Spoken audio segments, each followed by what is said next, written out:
హుస్నాబాద్ పట్టణంలో Congress party Karimnagar MP అభ్యర్థి వెలిచాల రాజేంద్రరావు ఎన్నికల ప్రచారంలో భాగంగా పట్టణంలోని అక్కన్నపేట రోడ్లో గల ఓ టిఫిన్ సెంటర్లో మంత్రి పొన్నం ప్రభాకర్ ఎంపీ అభ్యర్థి వెలిచాల రాజేంద్రరావు టిఫిన్ చేస్తూ స్థానికులతో ముచ్చటించారు. పలువురు మంత్రితో మాట్లాడారు.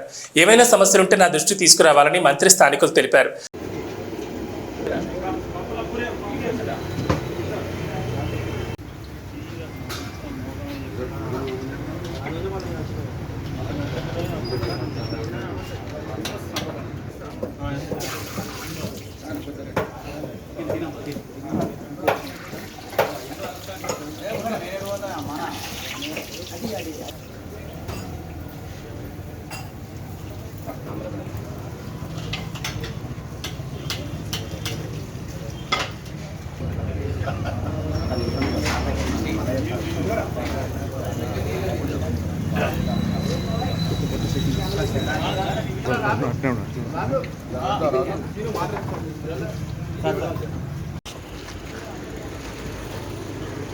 ఉద్యోగం చేస్తారు